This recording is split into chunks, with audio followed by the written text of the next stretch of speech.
Makanya kalau akhirnya kita setiap waktu akhirnya menikmati terus pertikaian dan permusuhan semacam ini, lalu kita maklumi terus dengan berbagai macam pembenaran untuk kita benarkan, gak akan selesai. Dan akhirnya apa? Yang akhirnya merasa senang itu setan. Dan jangan menjadi setan dalam bentuk manusia ketika kita semacam ini. Silakan ambil pendapat yang paling kuat, yang menurut kita paling benar. Ambil pendapat yang paling kuat. Tapi setelah itu belajarlah untuk menerima pendapat-pendapat yang terkadang tidak sama dengan pendapat kita.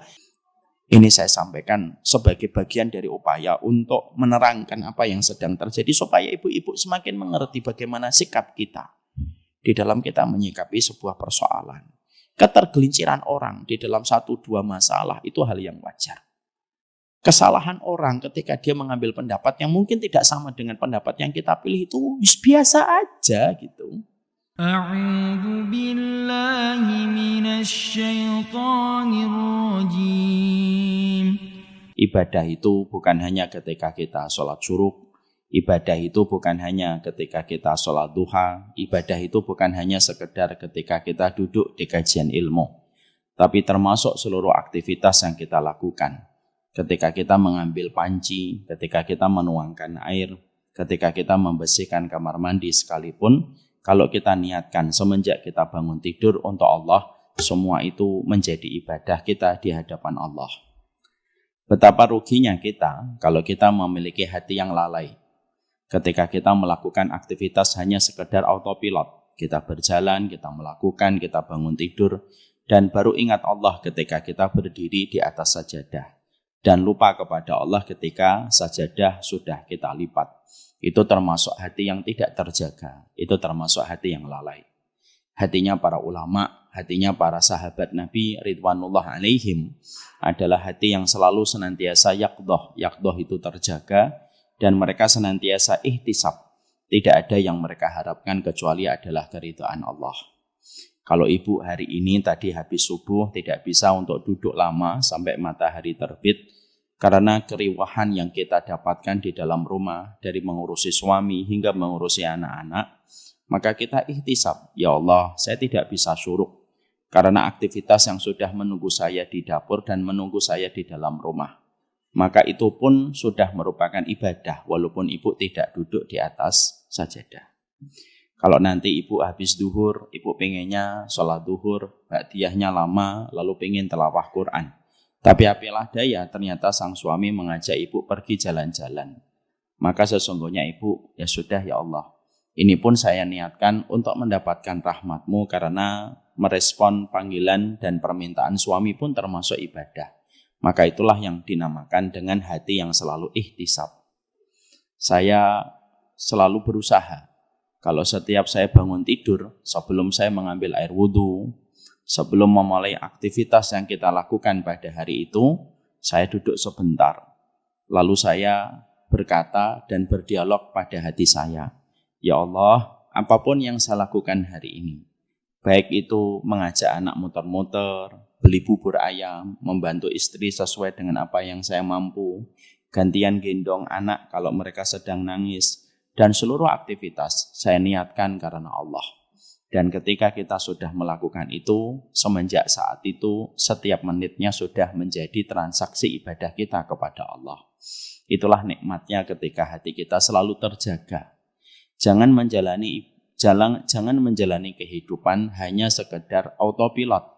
Bangun, menjalani aktivitas, tapi tanpa hati yang dihadirkan.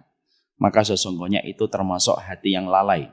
Dan hati yang lalai itu termasuk salah satu kriteria hati yang paling merugi pada kehidupan di akhirat. Karena apa? Karena ibadahnya hanya dinilai ketika dia berdiri di atas sajadah. Tapi kalau hati selalu ihtisab setiap waktu, baik apapun yang dia lakukan, sampai dia masuk ke kamar mandi, kalau dia selalu mengharapkan rahmatnya Allah, aktivitas mengeluarkan kotoran pun merupakan ibadah yang juga akan memberatkan mizan kebaikannya. Oleh karenanya kita memohon kepada Allah supaya kita diberikan hati yang selalu sadar. Ibadah itu tidak boleh dimaknai dan dipahami dengan makna yang sempit, tapi ibadah itu harus dimaknai dengan makna yang luas. apapun yang kita niatkan untuk Allah, maka semuanya itu jatuhnya ibadah yang memberatkan mizan kebaikan kita. Alhamdulillah, tentunya kita senantiasa bersyukur kepada Allah atas setiap nikmat yang Allah berikan kepada kita. Nikmat Allah itu terus datang. Yang berkurang itu syukur kita. Kebaikan itu terus Allah hamparkan kepada kita. Tetapi terima kasih kita kepada Allah yang semakin menipis. Inilah yang menjadikan kita faham kenapa banyak manusia hari ini susah bahagia. Kenapa hari ini kita dikejutkan, kita dikagetkan dengan fenomena depresi dan frustasi yang mengenai banyak orang yang dulu tidak kita temukan berita dan informasi semacam ini tahun 80-an atau 90-an. Kenapa hari ini banyak orang depresi dan frustasi? Maka tidaklah munculnya satu depresi dan frustasi kecuali karena kurangnya kita bersyukur ketika kita banyak melihat teras kehidupan orang lain. Saya selalu mengingatkan kepada diri saya sendiri, Ibu, dan mengingatkan kepada seluruh orang yang belajar bersama di dalam kajian-kajian kami. Kurangilah kita untuk melihat teras kehidupan orang. Jangan terlalu sibuk dengan makhluk, jangan terlalu sibuk dengan pencapaian-pencapaian orang lain. Karena itu akan mengurangi keberkahan dari apa yang kita peroleh dan apa yang kita dapatkan. Dapur kita itu sebenarnya baik-baik saja. Tapi dapur kita sudah mulai tidak baik-baik saja ketika kita sudah membandingkan dapur kita dengan dapur yang baru saja kita lihat di YouTube. Mobil kita itu sebenarnya baik-baik saja. Tapi mobil kita itu sudah mulai terasa tua, kita mulai merasa kakinya keras ketika kita mulai membandingkan mobil kita dengan mobil yang dibeli seorang artis dengan harga cash. Ya. Suami kita itu sebenarnya baik-baik saja karena suami kita tetap laki-laki yang membawa kebaikan tetapi juga membawa kekurangan. Tapi suami kita mulai tidak baik-baik saja di mata kita kalau sudah membandingkan dengan suami orang yang kita lihat di satu kajian. Akhirnya tidak akan ada kata habis. Inilah yang menjadikan kita, kalau kita pengen barokah di dalam kehidupan kita, kalau kita pengen diberikan makna pada kehidupan kita, diberikan kebahagiaan pada kehidupan kita, kurangi mata kita melihat teras kehidupan orang dan apa yang dicapai sama orang lain. Semakin Ibu tidak tahu banyak orang dan kehidupan mereka, semakin mudah kita bahagia. Makanya betul, ignoring is blessing. Kadang-kadang tidak tahu itu berkah untuk kita. Tapi terkadang kalau kita tahu malah tidak berkah untuk kita. Ibu itu jilbabnya baik-baik saja. Tapi mulai pudar jilbab itu warnanya di mata kita ketika kita mulai melihat jilbab orang lain. Wah, kelihatannya jilbabnya lucu. Lalu kita mulai membandingkan dengan jilbab kita. Nah, inilah yang menjadikan kita harus paham. Kurangilah banyak melihat. Karena beban hati itu kalau mata kita sering melihat. Handphone itu sebenarnya baik-baik saja. Kapan handphone itu mulai lemot? Handphone itu mulai lemot ketika handphone terlalu banyak menampung gambar. Ketika settingan di grup yang kita miliki, grup WhatsApp, settingannya setiap ada yang kirim gambar langsung terdownload dan tersave di sistem handphone kita. Ketika handphone kita sudah penuh dengan gambar, apa yang terjadi pada handphone kita? Handphone kita susah. Dibuka untuk aplikasi jadi susah. Dipakai untuk kegiatan yang kita butuhkan jadi lemot dan bufferingnya itu lama. Kenapa? Bukan karena handphonenya murah, tapi karena handphonenya terlalu banyak menampung gambar. Handphone ini hati kita. Gambar yang didownload sama handphone itu adalah mata yang sering melihat. Makanya kalaulah handphone saja merasa berat kalau terlalu banyak gambar yang ditampung, Ibu bisa membayangkan kerja hati itu beratnya kayak apa kalau mata terlalu banyak melihat dan mengimpor setiap pemandangan dimasukkan ke dalam hati. Makanya kadang-kadang ada orang yang sering ngaji itu suka berkata, saya itu sudah ngaji Ustaz, tapi kenapa kok dada saya masih sumpek? Mungkin terlalu banyak gambar yang kamu download. Dia megang matanya. Saya nggak bisa download Ustaz. Loh, hati dan mata itu lebih detail kalau mendownload satu gambar daripada handphone ketika mendownload satu file picture. Itulah yang menjadikan kita simpel. Saya ketika membawa handphone saya, ketika lemot, tukang servisnya bilang, Pak, ini gambarnya terlalu banyak. filenya terlalu berlebihan. Bisa ada dua yang harus dilakukan. Satu, Bapak nambah iCloud-nya, atau yang kedua, Bapak hapus gambar-gambar yang sudah tidak lagi dibutuhkan. Masya Allah. Baru nanti handphonenya akan berjalan sesuai dengan keinginan kita ketika menghidupkan setiap sistem dan aplikasi. Disitulah kita belajar. Kadang-kadang sumpeknya hati kita itu karena terlalu banyak melihat. Jangan terlalu banyak melihat. Jangan terlalu banyak melihat rumahnya orang yang hari ini setiap YouTube selalu membahas tentang rumahnya fulan, rumahnya fulan.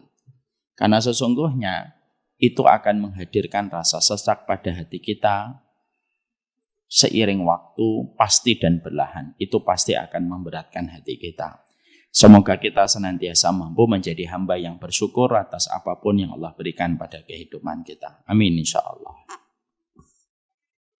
Ibu yang semoga Allah rahmati. Sebelum saya menyampaikan materi kitab, karena waktu kita pada kesempatan hari ini agak singkat, karena saya ada udzur syar'i, jam 10 saya harus selesai. Tapi sebelum saya menyampaikan materi yang akan kita bahas pada kesempatan hari ini, saya perlu menyampaikan, apa sih yang seharusnya kita harus mengerti kalau kita ini menjadi penuntut ilmu. Saya penuntut ilmu, ibu-ibu juga penuntut ilmu. Maka ada beberapa hal yang penting untuk kita ketahui sebagai seorang penuntut ilmu.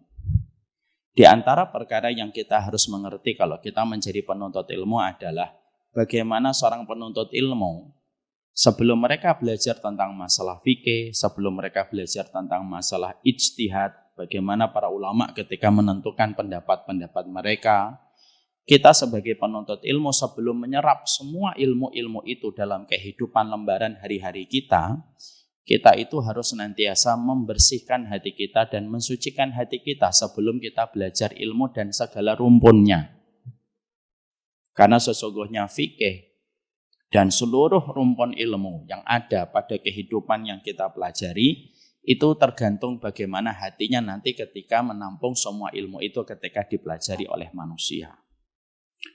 Ada perkataan indah di dalam kitab Ihya Ulumuddin yang ditahqiq oleh Syekh Jamaluddin Al-Qasimi. Di dalam pembahasan itu ada sebuah pembahasan bagus. Ilmu itu sebagaimana air hujan. Ilmu itu sebagaimana air hujan. Air hujan itu rasanya manis atau asin? A. Manis. B. Asin.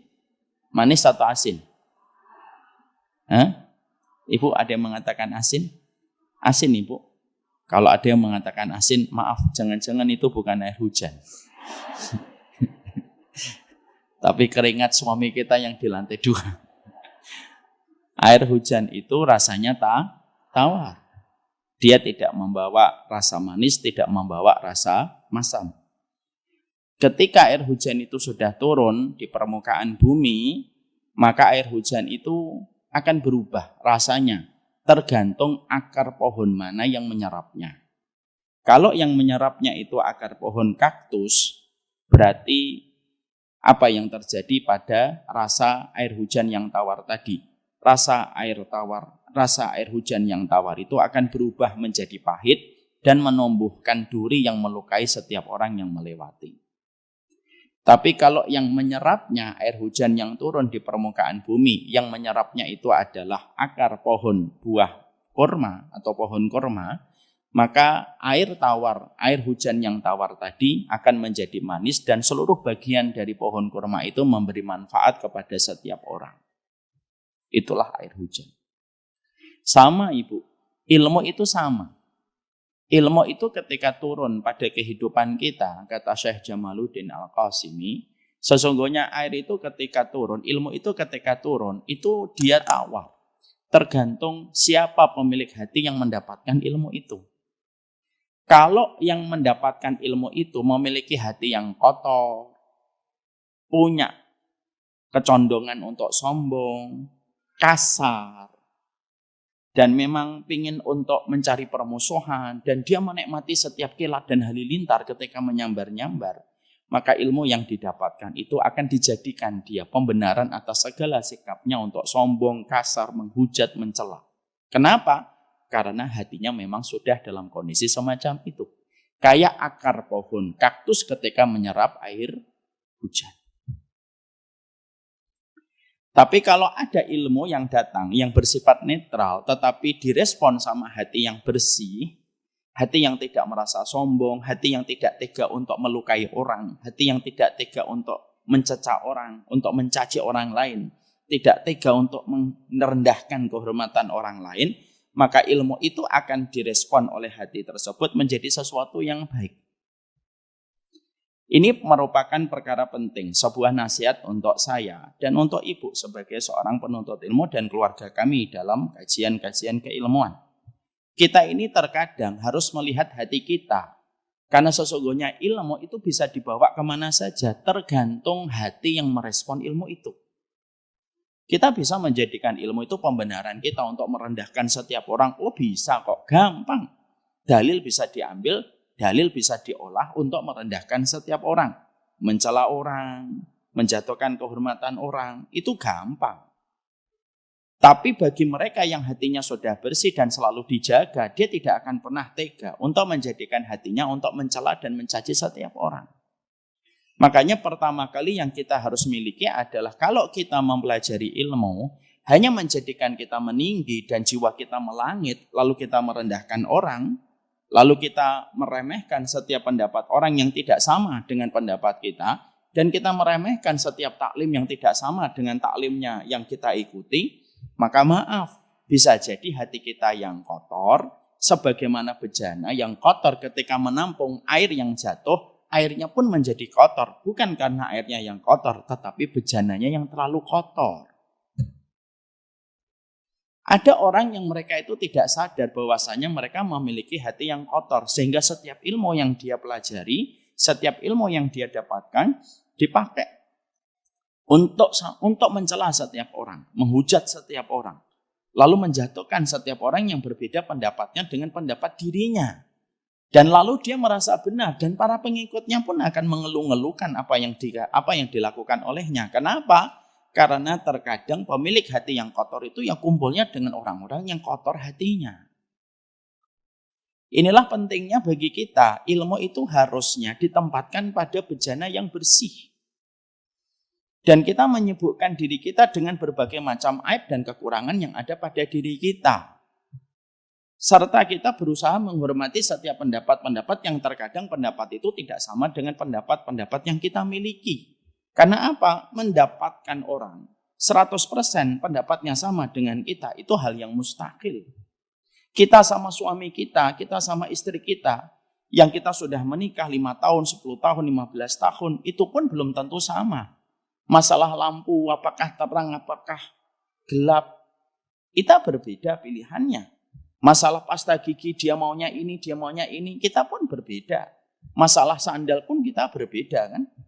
Masalah pilihan warna pun kita berbeda. Kalaulah sama suami istri kita juga mendapatkan perbedaan, dan kita mengelola perbedaan dengan saling menghormati pilihan-pilihan yang ada pada pasangan kita, itu pun sama.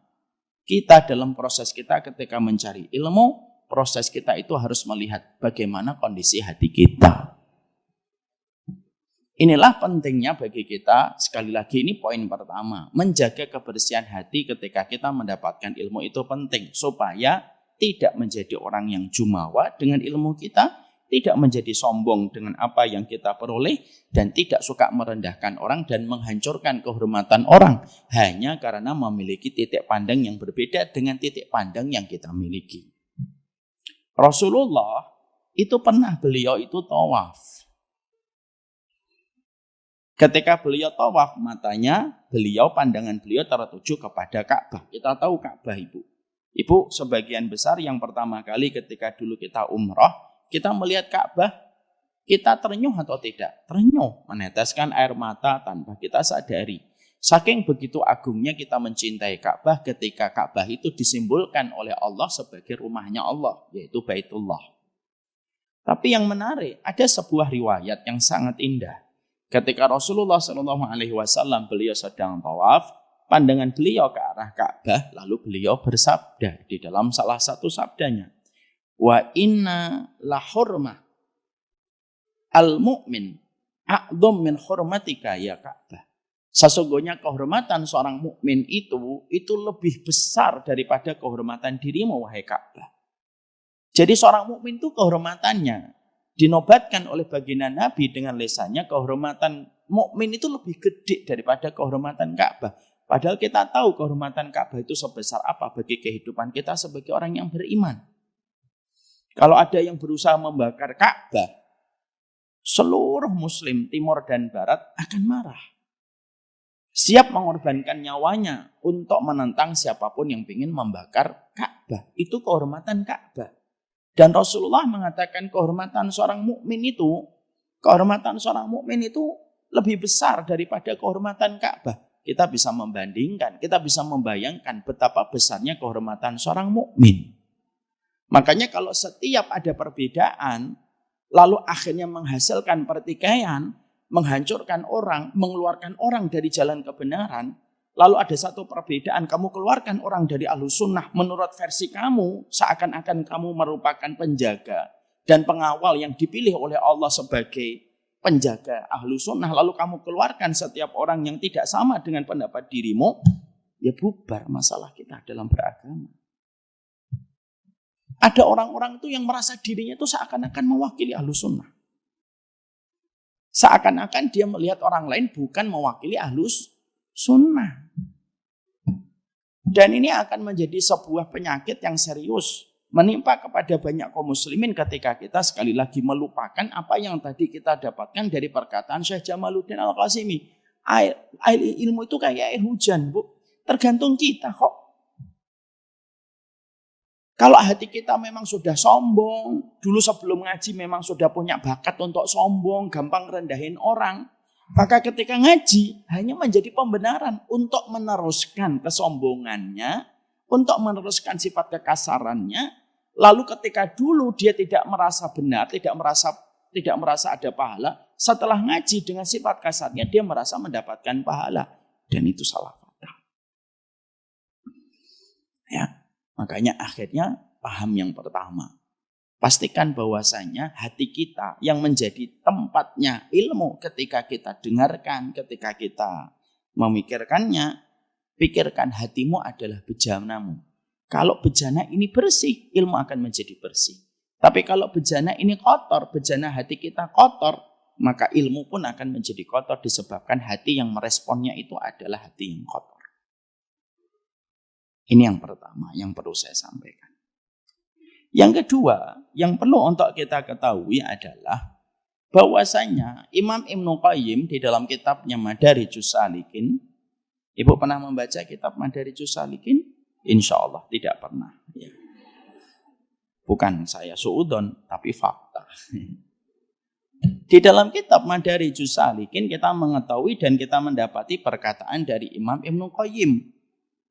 Perkataan Imam Ibnu Qayyim itu berkata bagaimana? Imam Ibnu Qayyim itu mengatakan di dalam salah satu perkataan beliau, ada di antara manusia yang sifat mereka itu sebagaimana babi. Maaf ya, bukan saya yang bicara. Yang menyampaikan Imam Ibnu Qayyim. Dan saya tidak mengubah dengan diksi yang lain.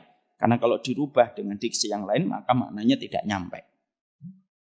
Maka kata Imam Ibnu Qayyim, ada manusia penuntut ilmu itu kayak babi.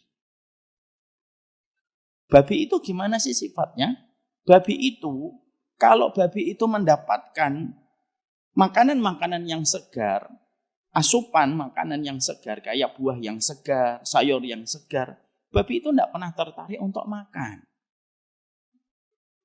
Tapi beda, kalau babi itu diberikan kepadanya kotoran dan bekas muntahan, babi itu langsung dimakan, itu babi, Bu. Tahu itu babi? Tidak tahu karena kita nggak pernah melihat. Ini saya dapatkan dari perkataan beliau. Maka kata Imam Ibnu Qayyim, ada manusia-manusia yang mereka itu baik menuntut ilmu ataupun yang belum menuntut ilmu, itu karakternya kayak babi. Kalau dia mendapatkan kebaikan seseorang, kebaikan itu tidak pernah mau disebut. Tidak pernah mau dijelaskan. Kebaikan itu dia menutup mata, dia menutup telinga. Pokoknya nggak mau dengar aja kebaikan fulan itu. Tapi sekalinya fulan itu jatuh misalkan dalam satu titik masalah ataupun memiliki pendapat yang lemah ataupun tergelincir kepada kesalahan, maka segera dia itu menutup matanya, langsung dia itu membuka matanya, membuka telinganya untuk mengumbar apa yang menjadi kesalahan dan kelemahan dari saudaranya. Tapi kalau dia melihat kebaikan dari saudara itu, dia nggak pernah mau nyebutin. Dia hanya menunggu ketergelinciran orang itu saja. Maka ini sudah terjadi sekitar 700 tahun yang lalu pada masa Imam Ibnu Qayyim. Ketika pada masa Imam Ibnu Qayyim kita sudah mendapati bahwasanya ada manusia-manusia itu yang karakternya kayak babi, Bu. Baik itu seorang penuntut ilmu atau siapapun. Karena perkataan ini umum. Bisa mengenai kepada siapapun, dai ataupun tidak dai, mau penuntut ilmu atau tidak menuntut ilmu, mau yang awam atau tidak awam. Itu ada manusia itu karakternya kayak babi. Sehingga kalau dia mendapati kebaikan saudaranya, tidak pernah mau menyebutkan, tidak pernah mau bertegur, sapa, tidak mau pernah untuk bertemu. Walaupun orang itu memiliki banyak kebaikan. Sekalinya mendapatkan kekurangan, senangnya luar biasa. Diambil itu kekurangannya, diumbar-umbar, dijatuhkan kehormatannya, tanpa tersisa dari kehormatan seorang mukmin yang dimiliki sama orang itu. Kenapa? Karena yang dia inginkan itu ketergelinciran di dalam kesalahan. Ada orang semacam ini? Ada. Padahal kita paham betul bahwasanya, maaf ya Bu, siapa sih orang di atas muka bumi ini yang maksum dan terjaga dari kesalahan? Tidak ada. Kalau setiap orang itu punya satu kesalahan, langsung kita jatuhkan dan langsung kita keluarkan dari Ahlus Sunnah, versi orang yang mengeluarkan, siapa orang di atas muka bumi ini yang tidak? Siapa orang di atas muka bumi ini yang terjaga dari kesalahan? Kemaksuman itu miliknya Rasulullah dan kemaksuman itu telah hilang dengan wafatnya baginda Nabi Shallallahu Alaihi Wasallam. Setiap orang itu terkadang bisa memiliki sebuah kesalahan di dalam berpendapat atau di dalam mengambil pendapat. Yang terjadi adalah meluruskan dengan cara yang baik, dengan cara yang ma'ruf. Bukan langsung kamu memvonisnya dan mengeluarkan ia dari koridor Ahlussunnah wal Jamaah. Saya ambilkan sebuah contoh yang paling mudah. Ibu tahu masa iddah? Masa iddah tahu? Siapa yang tahu masa iddah? Angkat tangan. Kok jadi nggak tahu? Ya sudahlah, mari kita akhiri kajian kita. Iddah, masa iddah tahu masa iddah? Masa iddah itu apa? Masa iddah itu masa seorang wanita ketika dia menunggu sebelum nikah sama orang lain, baik suaminya menceraikan ataupun suaminya meninggal. Tahu masa iddah? Tahu. Alhamdulillah. Kenapa? Pura-pura tidak tahu dan memang tidak tahu itu tipis batasannya. Masa iddah, kalau ada seorang perempuan, suaminya meninggal dunia, masa iddahnya berapa, Bu? A, 3 bulan, C, 2 bulan, B, 2 bulan, C, 4 bulan. Yang jawab A. 1. Yang jawab B. Yang jawab C. Yang jawab jawaban yang lain. Berapa, Bu? 4 bulan, 10 hari. Berarti yang lain masih bingung dengan masa iddah. Kalau ada seorang suami meninggal dunia, lalu ibu langsung diketok pintu rumahnya sama orang lain, iya, bolehkah aku menjadikan engkau rembulan di rumahku? Siapa yang ngomong uhui? Semoga diampuni dosa-dosanya. Katakan sama yang lamar itu, gimana sih? Engkau menjadikan aku rembulan?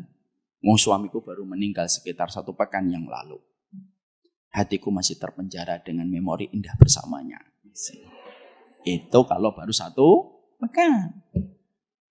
Ternyata laki-laki itu pantang mundur dan berkata, aku ingin menjadikan engkau bagian dari tulang rusukku yang hilang.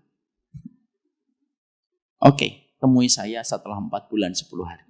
Itu namanya masa iddah. Kalau suaminya meninggal dunia. Kalau istrinya mengandung, kalau ada istri mengandung, dicerai sama suaminya, masa iddahnya kapan? Masa iddahnya kapan? Sampai melahirkan. Tahu ya, 2 masa iddah ini. Pernah ada satu masalah terjadi pada zaman Khalifah Ali bin Abi Thalib. Tahu Khalifah Ali bin Abi Thalib? Khalifah Ali bin Abi Thalib ini seorang khalifah besar. Seorang yang agung. Istrinya penduduk surga, mertuanya penduduk surga, anaknya penduduk surga. Nggak main-main kedudukan seorang Ali bin Abi Thalib. Pernah ada seorang wanita, dia hamil. Lalu suaminya meninggal dunia. Lalu sang wanita ini bingung, saya mengambil masa iddah yang mana? Masa iddah melahirkan atau masa iddah 4 bulan 10 hari? Karena beliau bingung, beliau tanya sama Ali bin Abi Thalib, mana masa iddah yang saya harus ambil? Maka pada saat itu Ali bin Abi Thalib mengatakan,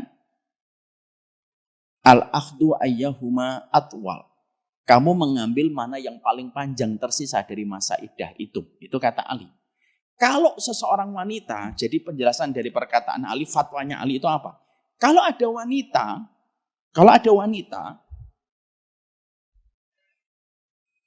dia baru hamil 1 bulan, terus suaminya meninggal dunia, berarti jarak antara kelahirannya masih berapa? 8 bulan. Jarak dengan masa iddah meninggal dunia 4 bulan 10 hari. Mana yang lebih panjang?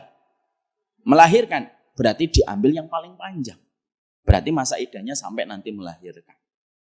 Tapi kalau ada seorang perempuan, dia sudah hamilnya itu 8 bulan, suaminya meninggal dunia.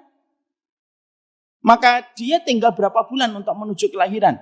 1 bulan. Masa iddah meninggal dunia 4 bulan 10 hari. Mana yang lebih panjang? Masa iddah 4 bulan 10 hari. Berarti diambil masa iddah meninggal dunia 4 bulan 10 hari. Itu kata Ali bin Abi Thalib. Kira-kira perkataan Ali bin Abi Thalib benar atau salah? Benar atau salah? Siapa yang mengatakan benar? Angkat tangan. Semuanya yang mengatakan benar angkat tangan. Ali bin Abi Thalib yang ngomong. Benar? Angkat tangan yang tinggi, jangan malu. Segini. Siapa yang mengatakan Ali bin Abi Thalib salah? Masya Allah ya. Semoga beliau ketemu dengan Ali bin Abi Thalib. Maka yang benar itu adalah perkataan dan fatwa dari Ali bin Abi Thalib radhiyallahu anhu yang kita mencintai beliau, mengimani beliau, berdoa supaya dikumpulkan dengan beliau di surga karena beliau itu penduduk surga. Maka untuk masalah itu perkataan Ali bin Abi Thalib itu salah. Tadi siapa yang mengatakan benar? Habis ini sholat taubat. Kenapa yang difatwakan oleh Ali bin Abi Thalib itu salah? Karena ada satu kisah yang pernah terjadi pada zaman Nabi. Ada seorang perempuan lagi hamil, ya. Kemudian istri suaminya meninggal dunia. Lalu ada seorang sahabat datang mengetuk pintunya. Ya, aku melamarmu. Suami saya baru meninggal beberapa hari yang lalu. Tapi kamu sudah melahirkan. Sudah melahirkan kan? Iya, aku mendengar suara bayi. Kata laki-laki itu. Berarti kamu sudah selesai masa iddahnya. Tapi suamiku baru meninggal beberapa pekan yang lalu. Masa iddahmu itu ketika kamu baru melahirkan. Lalu perempuan itu berkata, Fima makna, dia mengatakan, la nahkum hatta nahkum ali Rasulillah. Enggak, saya tidak bisa menjawab sampai aku tanya sama Rasulullah.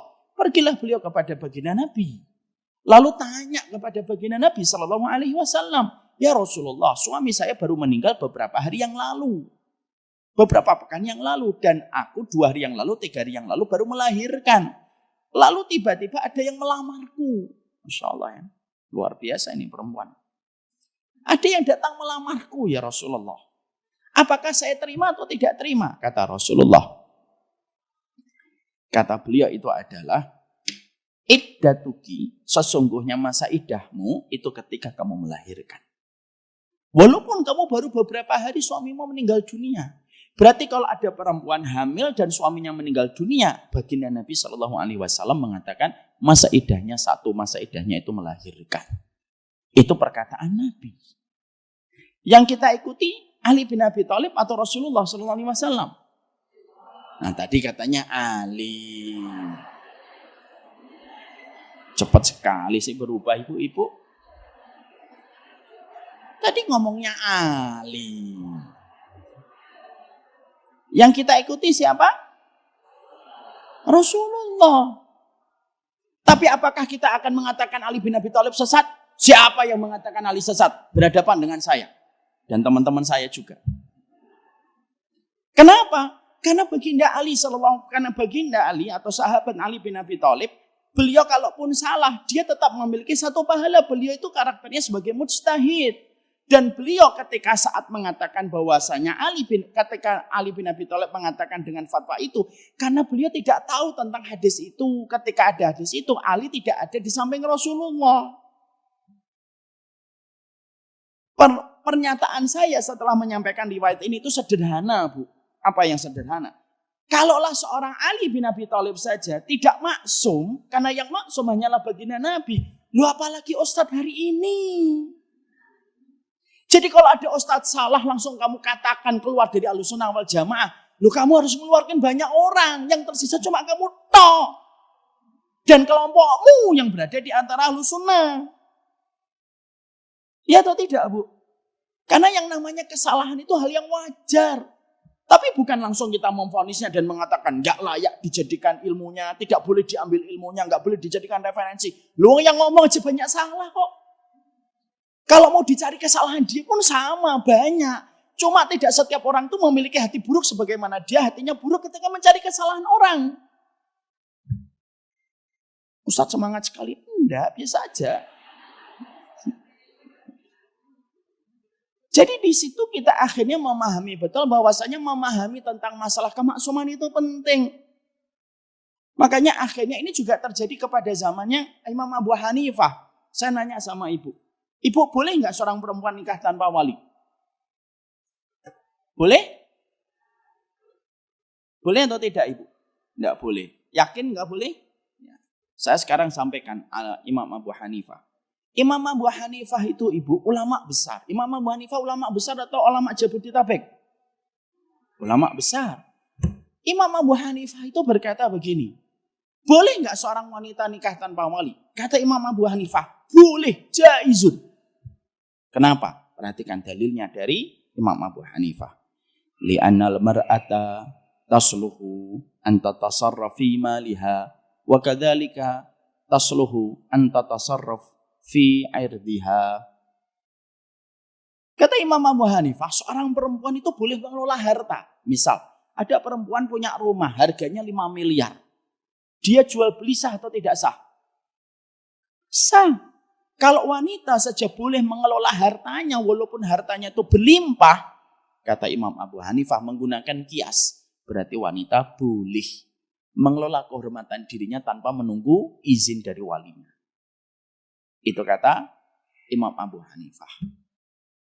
Berarti Imam Abu Hanifah boleh nikah tanpa wali Ustaz? Boleh kalau madhabnya Imam Abu Hanifah. Siapa yang mengambil pendapatnya Imam Abu Hanifah? Angkat tangan. Nah, sudah mulai ragu-ragu karena tadi salah. Sekarang kita dudukkan. Apakah Imam Abu Hanifah fatwanya benar? Enggak. Dalam masalah ini enggak. Kenapa? Karena Rasulullah ada sebuah hadis. Apa hadisnya? Ayyuma imra'atin nakhat bighairi idni waliha fanikahha batilun. Seorang perempuan mana saja yang dia menikah tanpa izin dari walinya, pernikahannya batal. Yang kita ikuti Imam Abu Hanifah atau Rasulullah? Rasulullah. Apakah kita mengatakan Imam Abu Hanifah benci sama sunnah? Apakah kita mengatakan bahwasanya Imam Abu Hanifah tidak punya ilmu? Enggak. Imam Abu Hanifah salah itu wajar karena memang tidak maksum. Kenapa Imam Abu Hanifah mengambil kias Ustaz? Kenapa beliau tidak mengambil hadis? Begini latar belakangnya. Makanya sebelum memvonis itu harus dipelajari latar belakangnya dulu. Latar belakangnya karena Imam Abu Hanifah itu tinggalnya di Kufah. Kufah itu banyak pemalsu hadis. Sehingga akhirnya menjadikan madhabnya Imam Abu Hanifah hati-hati untuk tidak gampang mengambil hadis. Bukan karena mengingkari hadis, bukan. Karena Imam Abu Hanifah tahu banyak pemalsu hadis. Makanya beliau menggunakan kias. Kalaulah hadis tadi yang disabdakan oleh Nabi, perempuan mana saja yang nikah tanpa wali sampai kepada Imam Abu Hanifah dan hadisnya sahih. Kira-kira Imam Abu Hanifah mengambil nggak hadis itu? Pasti mengambil hadis itu. Beliau ulama besar, diakui oleh madhab Ahlussunnah wal Jamaah. Lalu itulah yang menjadikan kita semakin mengerti. Kalau setiap orang yang tergelincir, lalu kamu fatwakan langsung dan kamu vonis langsung tanpa kamu ketemu, lalu kamu keluarkan dia dari Ahlussunnah, kamu pun bisa dikeluarkan sama orang lain. Dan sampai kapan kita akan mewariskan agama ini dalam kondisi yang semacam ini kepada anak-anak kita? Terus kita akan bertengkar gitu. Tidak capek bertengkar sampai anak-anak kita nanti bosan melihat orang yang belajar agama. Kenapa? Mereka sudah mulai berkomentar. Ujungnya nanti juga bertengkar itu. Ini yang akan kita wariskan sama anak kita Basam, anak kita Basim gitu. Tidak mungkin kita akan mewariskan agama semacam ini, Bu. Gen Z hari ini, saya membaca sebuah penelitian ketika kemarin pas waktu masa-masa kampanye. Saya tuh baru membaca sebuah penelitian dari sebuah riset. Ternyata generasi Z yang di bawah 30 tahun, ada 2 materi yang paling mereka skip kalau mereka melihat sosial media. Ibu tahu apa itu? Pertama, materi politik. Kalau dia membuka, di situ ada materi politik fitnya, di timeline-nya langsung di skip. Kenapa? Sudah muak melihat bagaimana masalah perpolitikan menurut versi mereka. Yang kedua, masalah agama. Kenapa mereka semacam itu? Karena mereka sudah bosan melihat pertengkaran terus. Mungkin bagi kita seakan-akan, wah kita ini sedang berjuang luar biasa. Enggak, kamu itu sedang memperlihatkan sesuatu yang buruk. Dan tidak ada keinginan untuk bersaudara. Dan kita jumpai banyak masjid hari ini tuh rebutan pengurus. Sini direbut lagi sama sini, ini direbut lagi. Terus kayak gitu. Gak akan ada habisnya, Bu. Dan kita kelelahan. Kenapa saya harus menyampaikan materi ini? Saya ingin menjaga orang-orang yang belajar sama saya. Ayo kita sama-sama. Bagaimana kita itu meyakini apa yang kita yakini benar. Tapi berusaha melapangkan hati kepada apapun yang tidak sama dengan pilihan kita. Makanya saya selalu ditanya, Ustadz merasa paling benar itu boleh atau tidak boleh? Boleh, wajib itu. Merasa paling benar itu wajib. Kenapa merasa paling benar itu wajib? Karena kita tidak mungkin beramal dengan sesuatu yang kita yakini paling benar. Cuma merasa paling benar itu terbagi menjadi 2 kelompok. Ada kelompok yang pertama, merasa paling benar, dia merendahkan semua pendapat yang tidak sama dengan pendapatnya. Dia merendahkan semua komunitas dan semua kajian yang tidak sama dengan kajiannya. Dikatakan itu kajian gak ada ilmunya, kajian gak bermutu, kajian gak sesuai dalil, terus saja. Ketika dia merasa paling benar, ada kelompok yang pertama. Ada kelompok yang kedua, dia merasa paling benar dengan pilihannya, tapi dia tidak berusaha merendahkan orang lain. Dia berusaha menghormati perbedaan-perbedaan itu. Selama perbedaan itu memang ada dan termaktub dalam sejarahnya para ulama. Saya tidak ingin masuk ke kelompok yang pertama. Tapi saya ingin masuk kepada kelompok yang kedua dan itu hak saya. Karena kita menghormati perbedaan-perbedaan itu, maka sesungguhnya melapangkan hati kita dan menjadikan hati kita itu selamat dari urusan kaum muslimin. Itu yang kita harus selalu pahami dan kita harus mengerti. Makanya sebaik-baik sikap ketika kita belajar ilmu itu apa? Jangan membenturkan perbedaan. Itu sebaik-baik sikap kita ketika kita menjadi penuntut ilmu. Pernah terjadi sebuah kejadian begini, Bu. Abdullah bin Mas'ud, seorang ulama besar dari kalangan para sahabat Nabi. Abdullah bin Mas'ud itu pernah ditanya, gimana kalau kita safar? Gimana kalau kita safar? Apakah kita mengambil rukhsah ataukah kita sempurna di dalam sholat kita? Itu kata Abdullah bin Mas'ud ketika ditanya, apa jawaban beliau? Jawaban beliau pada saat itu mengatakan begini, kalau kamu safar, maka yang paling afdol kamu mengambil rukhsah.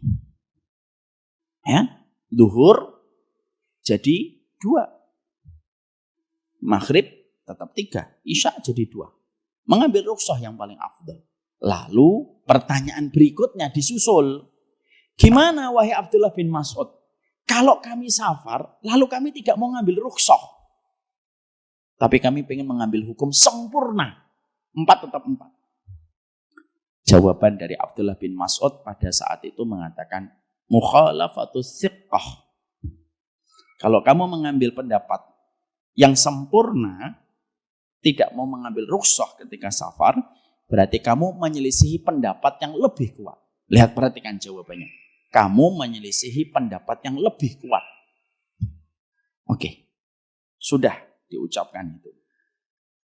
Ketika sudah diucapkan itu, satu waktu Abdullah bin Mas'ud melakukan perjalanan dari Madinah ke Mekah. Safar atau tidak safar? Safar. Sudah sampai di Mekah, pada saat itu berbarengan dengan sahabat Utsman bin Affan radhiyallahu anhu yang juga safar ke kota Mekah.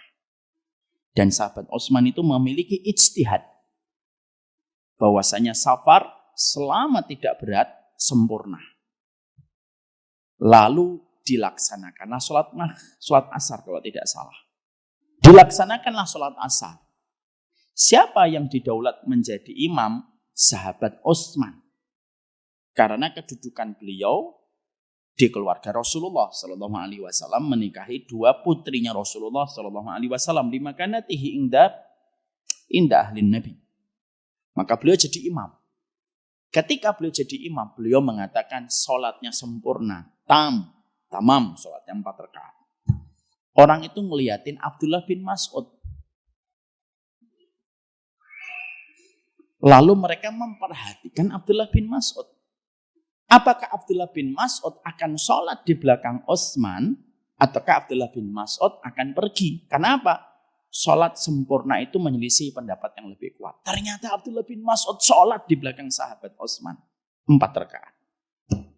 Selesai sholat, beliau keluar dari Masjidil Haram, murid-muridnya ngomong, katanya kalau kita safar, sholatnya sempurna, menyelisih pendapat yang lebih kuat.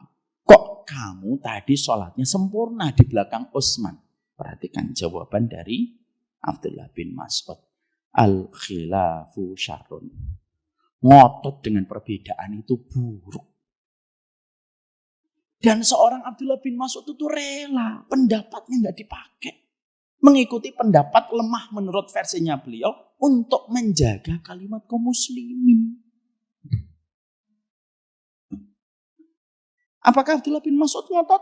Enggak. Apakah Abdullah bin Mas'ud langsung keluar lalu membuat lalu membuat postingan gitu? Sholat yang menyelisih pendapat yang lebih kuat. Enggak. Beliau tidak membuat postingan. Kenapa? Karena belum ada sosial media. Dan bukan itu hatinya seorang Abdullah bin Mas'ud. Abdullah bin Mas'ud begitu indah menyikapinya. Saya ngotot dengan perbedaan itu buruk. Ini supaya menjadikan kita tuh semakin paham gitu loh. Kalau kita nanti Bu dalam setiap masalah hal semacam ini akan terus ada. Ada orang yang satu dijatuhkan, nanti ada satu lagi berikutnya. Dan itu akan menjadi sebuah hal yang jamak akan dimaklumi. Siapa yang menjadi korban? Umat. Siapa yang menjadi korban? Penuntut ilmu. Setiap kita ngelihat handphone jadi nggak nyaman hari ini yang asalnya kita mau belajar. Karena apa? Karena perilaku orang kalau sudah begitu gampang menjatuhkan kehormatan seorang muslim. Ini kalau kita biarkan terus-menerus terjadi, ya akan yang menjadi korban itu semuanya orang ketika mereka itu menuntut ilmu. Dan apa yang terjadi? Semakin panas dan gesekan itu terjadi di antara kaum muslimin.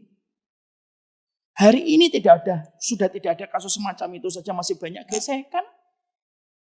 Berapa banyak orang yang kajian hari Kamis, nggak ketemu kajian hari Rebu nggak ketemu kajian hari Senin. Yang hari Senin merasa lebih baik daripada kajian hari Kamis, yang hari Rebu merasa lebih baik daripada yang hari Senin. Nggak ada habisnya. Dan akhirnya apa? Kita sibuk untuk terus berkomentar, ikut-ikutan, tanpa kita mengetahui bagaimana sebenarnya referensi yang ada dalam masalah-masalah itu. Ini tidak ada habisnya. Dan itulah yang akan menjadikan kita betul-betul akan tersibukkan dengan hal yang tidak bermanfaat. Dan memang benar Pak, Masya Allah ya, Indonesia itu kalau ada namanya pertengkaran rame, selalu rame. Coba aja kalau ada satu tayangan gitu, ada kasus mobil dikeroyok, viewernya langsung dalam hitungan jam ratusan ribu yang melihat. Coba kalau ada tayangan para pengemudi mobil santun dan sopan di mobil, nggak ada yang lihat.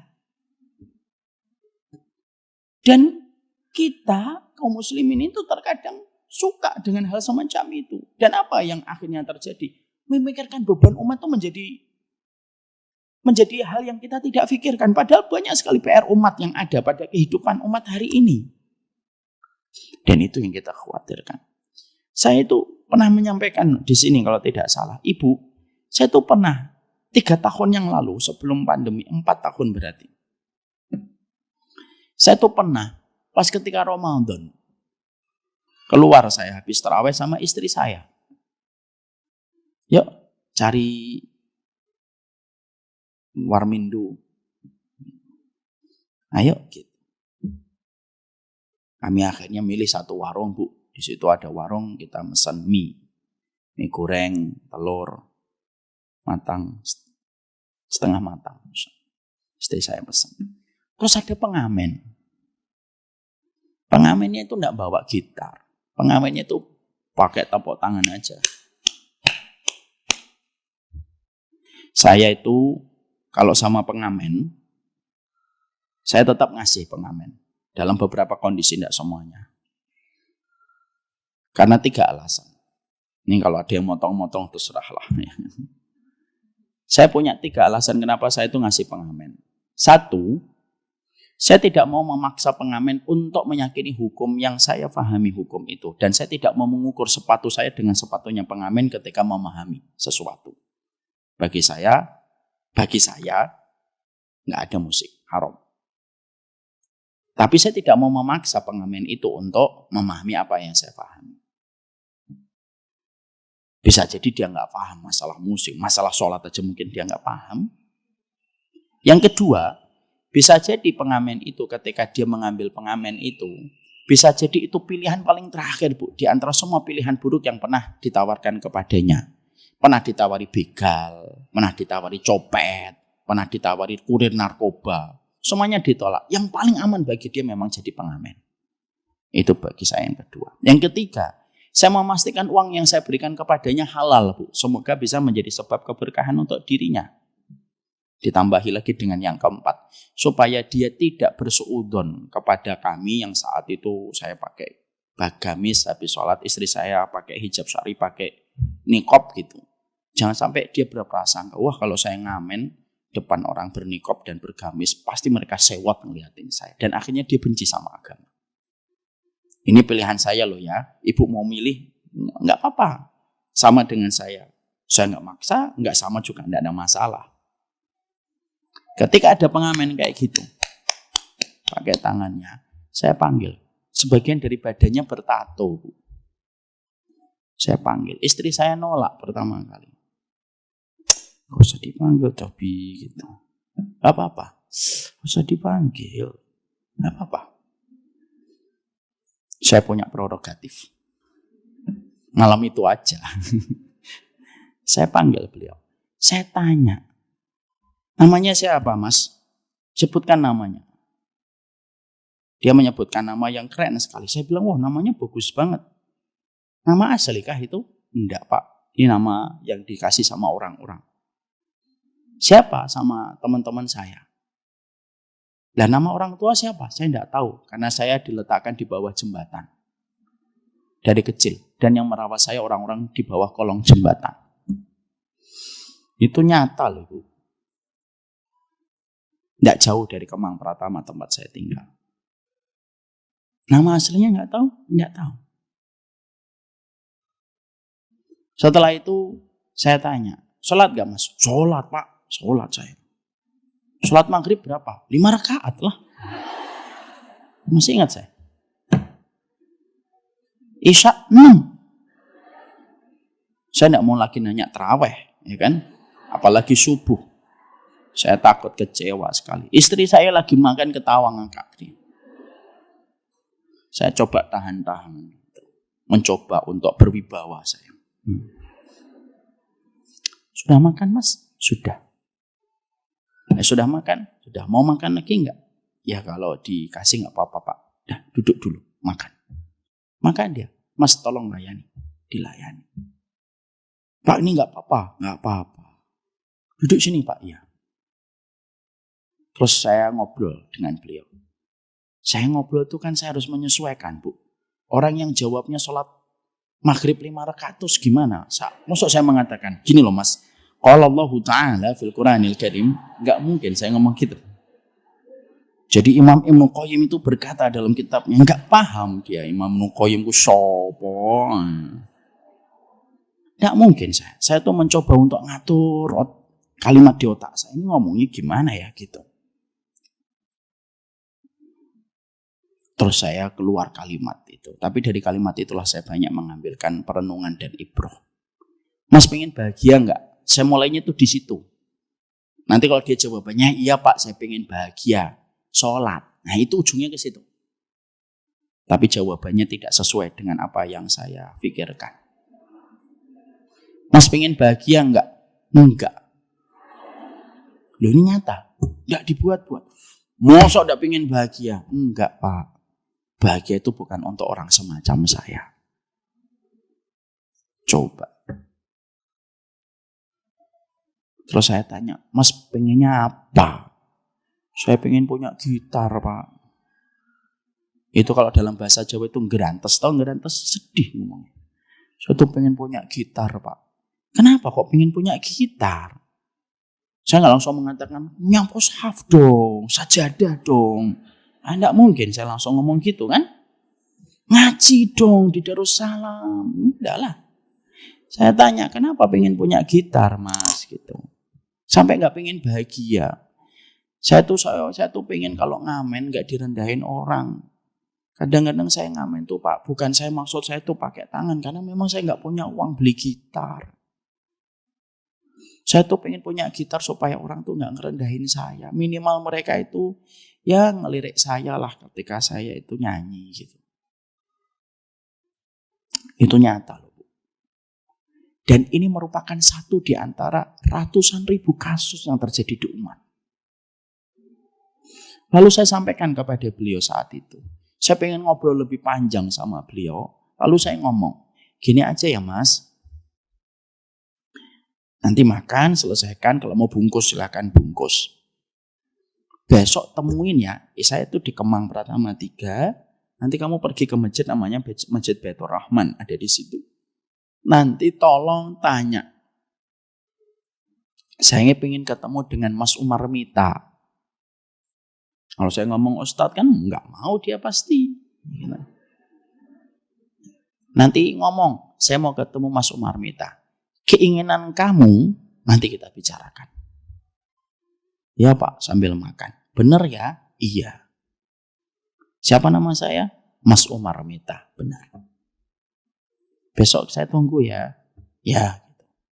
Dah Pak, saya makan. Dia makan cepat, selesai pergi pamit. Hari berikutnya saya tanya sama merbot. Ada nggak orang yang nyari saya namanya, ada orang nyari saya bertato, nyari Mas Umar Mita. Nggak ada Ustaz. Hari berikutnya nggak ada. Hari berikutnya nggak ada. Sampai hari ini berlalu 4 tahun. Saya tidak pernah ketemu lagi dengan beliau. Apa yang ingin saya sampaikan, Bu? Beban umat dengan problematikanya itu banyak betul hari ini. Belum yang LGBT, belum yang homo, belum yang selingkuh, belum yang berzina udah punya istri. Lah kita setiap baca terus akhirnya ribut dalam masalah kayak gituan. Apa enggak dosa itu Ustadz? Ustadz hanya ngomong tok, enggak membawa sebuah solusi gitu. Padahal ustadznya yang satu ya juga sudah mendeklar bahwasanya dia enggak suka ini gitu. Terus saja kita jagain gitu kayak nguras air laut itu. Capek iya kelar enggak pernah itu. Lalu akhirnya kita tuh hanya mikir bahwasanya sunnah itu hanya masalah itu doang gitu. Belum masalah pendidikan yang hari ini sekuler. Belum lagi Gen Z itu yang kemudian hari ini hampir 30% agnostik. Belum lagi jumlah kaum muslimin yang setiap tahunnya sudah berkurang, sekarang kurang lagi dari 85%. Belum lagi dari yang 80% itu berapa yang sholat, berapa yang nggak sholat, yang paham zakat, yang nggak paham zakat, yang paham riba, nggak paham riba. Habis konten agama membahas tentang masalah pertengkaran doang. Mbok yo pantes kayak kita gitu. Coba deh dipakai kita ini hati nuraninya gitu. Anak yang nggak ngerti bapak dan ibunya gitu. Orang yang nggak paham tentang bagaimana dia menjalani kehidupan ketika orang tuanya meninggal dunia, dua-duanya. Banyak masalah. Makanya kalau akhirnya kita setiap waktu akhirnya menikmati terus pertikaian dan permusuhan semacam ini. Lalu kita maklumi terus dengan berbagai macam pembenaran untuk kita benarkan. Gak akan selesai. Dan akhirnya apa? Yang akhirnya merasa senang itu setan. Dan jangan menjadi setan dalam bentuk manusia ketika kita semacam ini. Silakan ambil pendapat yang paling kuat yang menurut kita paling benar. Ambil pendapat yang paling kuat. Tapi setelah itu belajarlah untuk menerima pendapat-pendapat yang terkadang tidak sama dengan pendapat kita. Makanya saya ngajarin anak saya dalam masalah-masalah perbedaan dari semenjak kecil. Ini ada satu pertanyaan dari anak saya itu. Ketika COVID, Basam ini sudah mulai agak besar. Ketika COVID kan sudah 3 tahunan dia. 4 tahunan saat itu. Ketika kita sholat di rumah, ketika masjid ditutup, ketika COVID lagi betul-betul kuat, kita sholatnya di rumah. Dia tahu bahwasanya abinya itu kalau sholat subuh itu tidak pakai kunut. Ketika pertama kali saya ajak ke masjid, ketika dia sudah mulai bisa berpikir, dia membandingkan. Loh, itu doa apa ya bisa ketika pas pada waktu rakaat yang pertama selesai. Ketika sholat subuh, itu namanya kunut. Loh, kok abi di rumah tidak pernah kunut? Kok di masjid jadinya beda, Abi? Kita sampaikan. Ini masalah kunut tuh begini, nah. Bukan berarti yang pakai kunut jadi salah 100%. Walaupun nabimu tidak kunut. Kalau kamu nanya sama Abi untuk ngajarkan kamu, Abi ngajarkan kamu tidak usah pakai kunut. Tapi kamu harus menghormati orang yang pakai kunut. Dalilnya ini sampaikan. Saya sudah mulai mengajarkan tentang masalah ujung celana. Ini kalau bisa nak di atas mata kaki. Kenapa Abi begini? Kenapa kalau nanti ada orang yang di bawah mata kaki? Kalau ada orang di bawah mata kaki itu pun masih diperbolehkan selama tidak sombong. Menurut sebagian pendapat para ulama. Cuma Abi tidak mengambil pendapat itu. Kita hidupkan bagaimana dia itu melihat sebuah perbedaan itu menjadi sebuah bagian yang tidak terlepaskan dia dalam hidup. Ini Bu, kalau lama-lama kita biarkan orang-orang yang Ahlus Sunnah ini bertengkar terus. Satu waktu bukan hanya menghujat dan mencela di sosial media. Satu waktu bukan hanya nyoret-nyoret Bu. Bukan hanya nyoret-nyoret. Tapi bisa jadi nanti akan pergi dengan membawa senjata kepada saudaranya ketika lagi ngaji. Dengan atas nama mengingkari kemungkaran. Versinya mereka. Ya. Nah inilah yang menjadikan kita itu memahami betul. Ada perkataan yang baik sekali. Sofyan bin Dinar. Sofyan bin Dinar itu pernah bertanya kepada Abu Bishr. Abu Bishr itu muridnya Ali bin Abi Thalib. Lalu Sofyan bin Dinar itu berkata, kenapa para sahabat itu hampir sebagian besar mereka itu penduduk surga? Amalan mereka itu apa sih Abu Bishr? Perhatikan jawaban Abu Bishr. Abu Bishr itu mengatakan begini. Amalan mereka itu sedikit, tapi pahalanya besar. Kata Abu Bishr, rahimahullah ta'ala, muridnya Ali bin Abi Thalib. Amalan para sahabat itu sedikit, tapi pahalanya besar. Lalu ditanya sama Sofyan bin Dinar kepada Abu Bishr, amalan apa itu? Kok mereka sedikit amalnya tetapi pahalanya besar? Selamatnya hati mereka dari urusan kaum muslimin. Bersihnya hati mereka dari urusan kaum muslimin. Mereka adalah kaum yang tidak pernah begitu gampang menjatuhkan kehormatan seorang muslim. Kaum yang sama sekali berusaha betul untuk selalu berprasangka yang buruk dan khusnudzon kepada sesama muslim. Itulah para sahabat. Makanya amalan mereka itu sedikit tapi pahalanya besar di sisi Allah. Kebersihan hati mereka. Dan itulah yang akhirnya menjadi salah satu poin penting. Proses kita di dalam belajar itu adalah proses kita untuk senantiasa menjaga hati kita setiap waktu. Ini saya sampaikan sebagai bagian dari upaya untuk menerangkan apa yang sedang terjadi supaya ibu-ibu semakin mengerti bagaimana sikap kita di dalam kita menyikapi sebuah persoalan. Ketergelinciran orang di dalam 1-2 masalah itu hal yang wajar. Kesalahan orang ketika dia mengambil pendapat yang mungkin tidak sama dengan pendapat yang kita pilih itu biasa aja gitu. Makanya sebagaimana perkataan dari Imam Syafi'i, qauli shawab yahtamilul khata'. Qauluka khata' yahtamilu shawab. Makanya Imam Syafi'i itu bagus banget boleh mengatakan, pendapat saya benar, tapi ada kemungkinan salah. Pendapatmu menurutku salah, tapi kemungkinan ada benarnya nanti, saya tidak tahu. Kan jadinya enak. Jadi kita tidak lagi bermuka masam gitu kepada sesama mukmin gitu. Apalagi dengan disertai sikap menyombongkan diri, seakan-akan mewakili Ahlus Sunnah wal Jamaah, seakan-akan yang lain itu tidak ada yang Ahlus Sunnah wal Jamaah. Dan itu nggak ada habis-habisnya. Yang sono mengaku kamilah Ahlus Sunnah wal Jamaah, yang lainnya Wahabi. Yang di sono mengatakan kamilah Ahlus Sunnah wal Jamaah, yang lainnya Ahlul Bid'ah dan Syubhat. Sampai kapan pertengkaran kayak gitu tuh? Dan akhirnya tidak ada habis-habisnya. Dan akhirnya menimbulkan pertikaian. Terus terkadang itu perbedaan itu kita sikapi dengan cara yang bijak saja selesai. Makanya yang sering saya dulu bercanda kan, orang Jawa Tengah sama orang Jawa Barat aja, itu dalam masalah penyuguhan teh aja beda. Ya atau tidak? Orang Jawa Barat kalau nyuguhkan teh manis atau pahit? Tawar atau manis? Tawar orang Jawa Barat. Ada orang Jawa Tengah datang ke orang Jawa Barat, disuguhkan teh pagi-pagi. Dicicipin, lah pahit. Mobilnya 3, motornya 6, gula nggak punya. Padahal bukan masalah dia nggak punya gula, memang culture-nya mereka nggak pakai gula. Giliran orang Jawa Barat datang ke orang Jawa Tengah kalau nyuguhin teh manis atau pahit? Manis, orang Jawa manis-manis. Manis dia. Orang jawabannya datang ke orang Jawa Tengah. Ketika minum teh manis. Orang Jawa Baratnya mikir, baru punya gula aja sombong. Bukan sombong. Memang culture-nya kami itu kalau nyuguhkan teh itu manis. Kan selesai. Tidak perlu kita saling menghujat di dalam sosial media. Jadi itulah prolog dan mukaddimah. Jadi kita harus memahami begitulah sikap kita sebagai penuntut ilmu. Berarti kita samakan frekuensi kita ya Bu, tidak ada hujatan dan tidak ada celaan yang kita berikan ketika kita sedang menuntut ilmu. Paham? Paham insya Allah. Nah itu baru muqaddimah.